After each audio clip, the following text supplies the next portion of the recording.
అప్పుల బాధలు వెంటాడుతున్నాయా? అయితే 6 JVR వారి జాతిరత్నాలు ధరించండి. కూకట్పల్లిలో 10 ఏళ్ల బాలిక సహస్ర మర్డర్ కేసుకు సంబంధించి ఇంతవరకు ఒక్క క్లూ కూడా పోలీసులకు దొరకలేదు. ఇన్వెస్టిగేట్ జరుగుతోంది. నిన్న పోలీస్ అధికారి కూడా మాట్లాడారు. సీసీ ఫుటేజ్ ఒకటి పరిశీలిస్తా ఉన్నాం, అనుమానితుల్ని అందరినీ కూడా పిలుస్తూ ఉన్నాం, విచారిస్తూ ఉన్నాం. కానీ ఆ ఎవరైతే దుండగుడు ఉన్నాడో, ఎవరైతే హంతకుడు ఉన్నారో, హత్య చేసిన వ్యక్తి తప్పించుకోలేడు, అతన్ని పట్టుకొని తీరుతాం, ఎవరైతే అనుమానితులు ఉన్నారో వాళ్ళందరినీ కూడా విచారిస్తున్నాం అని చెప్పారు. కానీ ఈ ఘటన ఎప్పుడు జరిగింది? సోమవారం రోజు ఉదయాన్నే 10 గంటల ప్రాంతంలో జరిగింది. కానీ ఇప్పటి వరకు ఈ కేసుకు సంబంధించి కనీసం ఒక్క క్లూ కూడా దొరకని పరిస్థితి కనిపిస్తోంది. అంటే ఎవరు చేశారన్నది కూడా, ఎవరిని అనుమానించాలో కూడా తెలియని సిచ్యువేషన్ ఉంది ఈ కేసులో. సోమవారం ఉదయం 10 గంటల ఘటన జరిగితే మంగళ, బుధ, గురు, ఇది 4వ రోజు. 4వ రోజు కూడా ఒక్కటంటే ఒక్క క్లూ కూడా దొరకలేదు. అంటే హత్య చేసిన వ్యక్తి ఎంత తెలివిగా చేశాడు, హత్య చేసిన వ్యక్తి ఆ హత్యకి వాడినటువంటి ఆయుధం ఉంది కదా, కత్తి ఉంది కదా, ఆ కత్తి కూడా ఎక్కడా కనిపించిన పరిస్థితి లేదు.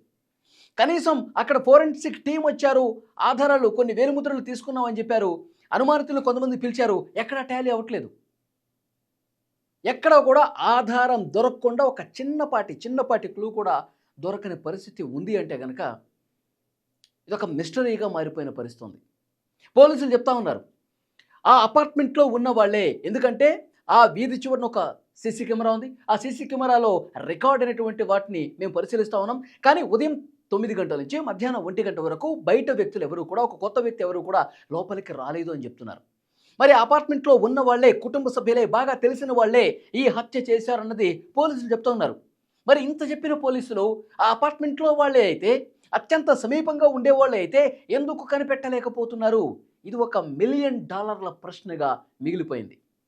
చాలామంది చెప్తున్నారు తల్లిదండ్రుల్ని మీరు ఇంకా సీరియస్గా విచారించలేదు అంటున్నారు. దానికి కూడా పోలీసులు ఇచ్చే సమాధానం ఏంటంటే, కుమార్తె చనిపోయి హత్య గావించబడి వాళ్ళు తీరని దుఃఖంలో ఉన్నారు, శోకంలో ఉన్నారు, చాలా బాధలో ఉన్నారు.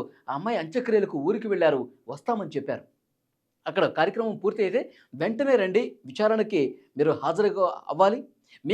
మీతో ఎవరైనా గొడవ పడ్డ సందర్భం ఉన్నా, మీకు ఎవరైనా శత్రువులు ఉన్నారా, మీరు ఎప్పుడైనా ఘర్షణ పడ్డ పరిస్థితులు ఏమన్నా గతంలో ఉన్నాయా, ఆ డీటెయిల్స్ అన్నీ మాకు కావాలి, మిమ్మల్ని మేము విచారించాలి, మీరు ఎంత వీలైతే యాజ్ ఎర్లీ యాజ్ పాసిబుల్ మీరు రండి, విచారిస్తాము అని చెప్పారు పోలీసులు.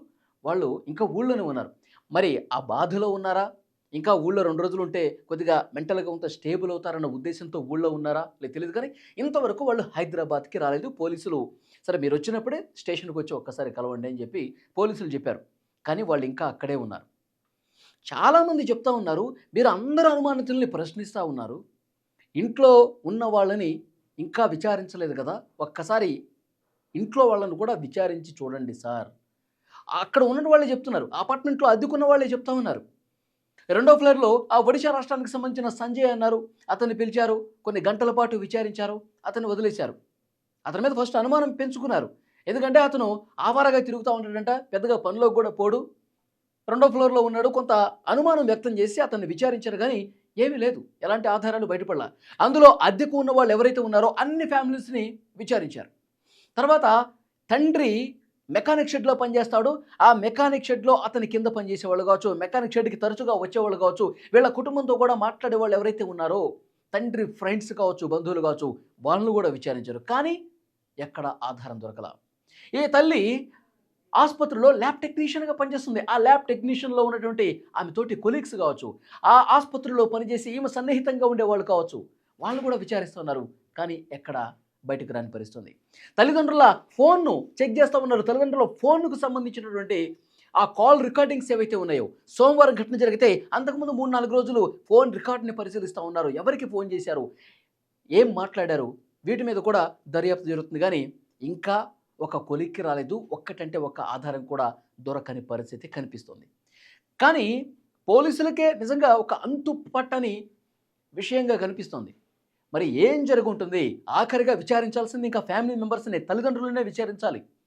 విచారిస్తే ఏమైనా కొత్త విషయాలు బయటకు వస్తాయా? ఎందుకంటే ఉదయం 10 గంటలకు జరిగినప్పుడు అప్పటికే ఇద్దరు జాబ్కి వెళ్ళిపోయారండి. తల్లి వెళ్ళిపోయింది ఆసుపత్రికి, ల్యాబ్కి వెళ్ళిపోయింది. తండ్రి కూడా వెళ్ళిపోయాడు బైక్ షెడ్కి. మొదటగా చూసింది తండ్రే. బయట నుంచి గడియ పెట్టుందంట. అతను పోలీసులకు ఇచ్చిన ఇన్ఫర్మేషన్ నేను మీకు చెప్తున్నాను. ఉదయం 10 గంటలకి అది అందరూ వెళ్ళిపోయారు. వాళ్ళ పనుల నిమిత్తం వెళ్ళిపోయారు. చిన్న బాబు ఉంటాడు కదా! ఆ పాప తమ్ముడు అతను ఇంటి దగ్గర స్కూల్లో చదువుతున్నాడు. స్కూల్‌కి వెళ్ళిపోయాడు. అతనికి లంచ్ బాక్సు సహస్రే ఇవ్వాలి. 12 గంటలకు నేను ఇచ్చొస్తానమ్మా అన్నది. ఆమె ఇవ్వలేదు. ఎందుకంటే హంతకుడు వచ్చి చంపేశాడు కదా! అప్పుడు స్కూల్ వాళ్ళు తండ్రికి ఫోన్ చేశారు. లంచ్ బాక్స్ ఇవ్వలేదంటే సరే హడావుడిగా ఇతని ఇంటికి వచ్చాడు. ఇంటికి వచ్చినప్పుడు కనిపించింది ఈ ఘోరం. ఇంటికి వచ్చినప్పుడు బయట నుంచి గడియ పెట్టుంది. గడి లోపలికి తీశాడు. లోపలికి వెళ్ళాడు. ఇది మొత్తం కనిపించింది.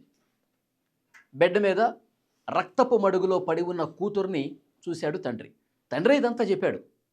తల్లిదండ్రులని మరింత లోతుగా విచారిస్తే వాస్తవాలు బయటపడతాయని చెప్తున్నారు. సీసీ ఫుటేజ్లు చూశారు, పక్క గల్లీలో చూశారు, అంతకుముందు గల్లీలో చూశారు.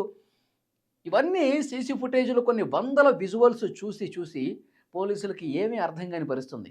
ఎక్కడో ఒక గోడ దగ్గర ఒక వ్యక్తి ఇట్లా కదులుతున్నాడు, లోపలికి వెళ్తున్నాడు, బయటికి వెళ్తున్నాడు. ఇదొక్కటి కనిపించింది. అతనేమైనా చేసి ఉంటాడని చెప్పి అనుమానిస్తున్నారు. అతను అసలు ఎవరో కూడా ఇంతవరకు కనుక్కోలేకపోయారు. అతను ఎక్కడి నుంచి వచ్చాడు, అక్కడ గోడ దగ్గర ఎందుకు నిలబడి ఉన్నాడు, మళ్ళీ వెళ్ళిపోయాడు, అతను ఎవరు అన్నది కూడా ఇంకా కనిపెట్టలేదు. అతనికి ఏమైనా ప్రమేయం ఉందా లేదా? లేదు అంటే కనుక తల్లిదండ్రులు ఏదైనా కీలక సమాచారం ఇస్తారా? తల్లిదండ్రులను ప్రశ్నిస్తే వాస్తవాలు ఏమైనా బయటకు వస్తాయా? ఈ కోణంలో వెతుకుతూ ఉన్నారు. నిజంగా ఈ మధ్యకాలంలో జరుగుతున్న హత్యలు చేసిన వాళ్ళు చాలా తెలివిగా మరి వాళ్ళు క్రైమ్ స్టోరీలు బాగా చూస్తున్నారు. ఈ వెబ్ సిరీస్లు కావచ్చు, సోషల్ మీడియాలో జరుగుతున్నటువంటి ఈ ఉదంతాలన్నీ చూసి నేర్చుకుంటున్నారేమో. ఆధారాలు దొరకకుండా మనం ఎలా తప్పించుకోవాలి, ఇదేమన్నా ఫాలో అవుతున్నారేమో. రీసెంట్గా గండికోటలో వైష్ణవి హత్య కేసు కూడా ఇంకా తేలలేదు కదా. పాపం చెట్ల పొదల్లో పడేశారు, దారుణంగా చంపేసి. ఇంకా ఎవరు చేశారో బయట పెట్టలేదు. ఇంకా పోలీసులు ఇన్వెస్టిగేట్ చేస్తూనే ఉన్నారు. కుటుంబ సభ్యుల మీద అనుమానం వ్యక్తం చేశారు, కానీ ఆధారం లేదు. ఆధారం లేకుండా అంత తెలివిగా మర్డర్లు చేసేస్తున్నారు. ఇప్పుడు ఈ కేసులో కూడా 4 రోజులు అవుతుంది. ఎవడైనా బయట వ్యక్తి చేసి ఉంటే ఈ పాటికి బయటకు వచ్చేసేది. వాడే హంతకుడు, వాడే ఇదంతా చేశాడని చెప్పి తీసుకెళ్ళి బొక్కలు వేసేవాళ్ళు. కానీ బయట వ్యక్తులు కాదు, ఇంట్లో ఉన్న వాళ్ళేనా చాలామంది లేవనెత్తున్న ప్రశ్న. నేను చెప్పట్లేదండి. నేను అస్సలు ఇంట్లో వాళ్ళ మీద అనుమానం వ్యక్తం చేయట్లేదు. కానీ ఆ అపార్ట్మెంట్లో ఉన్నవాళ్ళు కావచ్చు, ఆ కుటుంబం తెలిసిన వాళ్ళు, ఆ వీధిలో ఉన్నవాళ్ళు కావచ్చు, ఏమో ఏదైనా కావచ్చు అని మాట్లాడుతూ ఉన్నారు. ఇవన్నీ నిజాలు తేల్చాల్సింది పోలీసులే బయట పెట్టాలి. ఇంకా తరువుగా, సీరియస్గా, లోతుగా ఇన్వెస్టిగేట్ చేస్తే, దర్యాప్తు చేస్తే అసలు వాస్తవాలు బయటకు వస్తాయి. ఈ వీడియో చూస్తున్న ప్రతి ఒక్కరు కూడా స్పందించండి. 10 ఏళ్ల బాలిక 6వ తరగతి చదువుతున్న సహస్రని ఇంత దారుణంగా గొంతు కోసి కడుపు మీద, శరీరం మీద కత్తిపోట్లు, మొత్తం 20 కత్తిపోట్లు ఉన్నాయంట. ఎంత బాధాకరం చూడండి, ఎంత దారుణం చూడండి. 4 రోజులు అవుతుంది, ఇంకా విషయం బయటకు రాలా. మీకేమనిపిస్తుంది? ఎవరు చేసి ఉంటారని మీకు అనుమానం ఉంది? దయచేసి కామెంట్ బాక్స్లో తెలియజేయండి.